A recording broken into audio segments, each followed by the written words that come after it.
ان لوگوں نے کہا ہم انہیں اپنے مالوں کی تباہی اور معزز لوگوں کے قتل کے خطرے کے باوجود ساتھ لیتے ہیں۔ اللہ کے رسول بتلائیے اس کے بدلے میں ہمارے لیے کیا ہے؟ آپ نے فرمایا جنت۔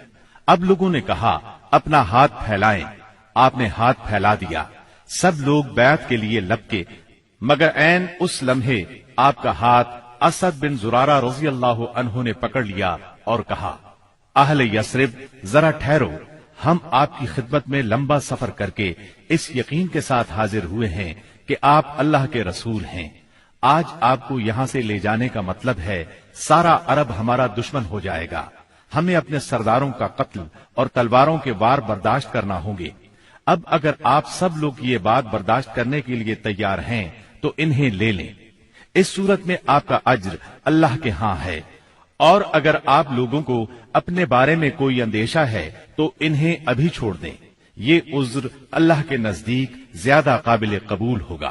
یہ سن کر لوگوں نے کہا اسد اپنا ہاتھ ہٹائیے، اللہ کی قسم نہ ہم اس بیعت کو چھوڑ سکتے ہیں نہ توڑ سکتے ہیں۔ اس کے بعد ایک ایک آدمی نے اٹھ کر بیعت کی۔ راجح ترین قول کے مطابق سب سے پہلے بیعت کرنے والے خود اسد بن زرارہ رضی اللہ عنہ تھے۔ ایک قول یہ بھی ہے کہ سب سے پہلے بیعت ابو الحسن بن طیحان نے کی۔ ایک تیسرا قول یہ ہے کہ سیدنا براء بن معرور نے سب سے پہلے بیعت کی۔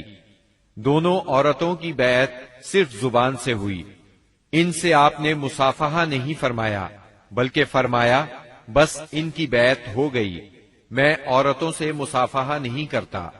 بیعت مکمل ہو چکی تو رسول اللہ صلی اللہ علیہ وسلم نے فرمایا اپنے میں سے 12 نقیب پیش کریں جو اپنی قوم کے نگران ہوں گے، ان کے معاملات کے ذمہ دار ہوں گے۔ اس پر 9 آدمی خزرج سے اور 3 آدمی اوس سے منتخب کیے گئے۔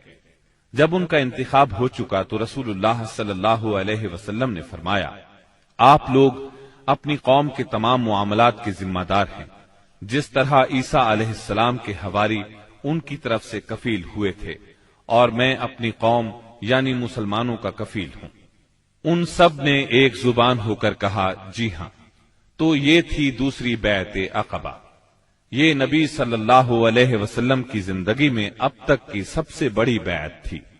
اس بیعت کی وجہ سے حالات کا رخ تبدیل ہوا، تاریخ نے ایک اہم موڑ لیا۔ عقبہ کی پہلی اور دوسری بیعت کے بعد یثرب میں مسلمانوں کو امن اور پناہ کی جگہ مل گئی، اس لیے نبی کریم صلی اللہ علیہ وسلم نے مکے کے مسلمانوں کو اجازت دے دی کہ وہ اپنا وطن چھوڑ کر شہر مدینہ ہجرت کر جائیں۔ مکہ میں اب گنتی کے چند مسلمان رہ گئے تھے۔ نبی کریم صلی اللہ علیہ وسلم سیدنا ابو بکر صدیق رضی اللہ عنہ اور سیدنا علی رضی اللہ عنہ کو خاص اہمیت دیتے تھے، اسی لیے قریش کو اندازہ تھا کہ اب یہ تینوں بھی مدینے چلے جائیں گے۔ انہیں مسلمانوں کی مدینہ منورہ کی طرف ہجرت اور وہاں ان کے اجتماع سے اپنے دین، اپنی تجارت اور اپنے وجود کے لیے بھی خطرہ محسوس ہوا۔ چنانچہ وہ 26 صفر 14 نبوت بمطابق 16 ستمبر 22 عیسوی جمعرات کے دن پہلے پہر غور و خوض کے لیے دار الندوہ میں جمع ہوئے۔ اس اجتماع میں قریش کے قریباً سبھی سردار موجود تھے۔ ابلیس بھی نجد کے ایک شیخ جلیل کی صورت میں اجازت لے کر ان میں شریک ہوا۔ ان سب لوگوں کو اصل مسئلہ پیش کیا گیا، سب نے اپنے اپنے انداز میں اور اپنی اپنی عقل کے مطابق تجویز پیش کی، لیکن ہر تجویز میں کوئی نہ کوئی خامی محسوس ہوئی، اس لیے تمام تجاویز رد کر دی گئیں۔ اب ابو جہل نے کہا اس کے بارے میں میری ایک رائے ہے، میں نے دیکھا ہے کہ تم اب تک اس پر نہیں پہنچے۔ وہ رائے یہ ہے کہ ہم ہر قبیلے سے ایک مضبوط صاحب نسب اور باںکا جوان منتخب کریں، ان میں سے ہر ایک کو ایک ایک تلوار دیں، اس کے بعد سب کے سب اس شخص کا رخ کریں اور اسے ایک ہی وار میں اس طرح قتل کریں کہ سب کی تلواریں اس پر پڑیں۔ اس طرح اس کا خون سارے قبائل میں بکھر جائے گا اور عبد مناف سارے قبیلوں سے جنگ نہیں کر سکیں گے، اس لیے دیت یعنی خون بہا لینے پر راضی ہو جائیں گے اور وہ ہم انہیں دے دیں گے۔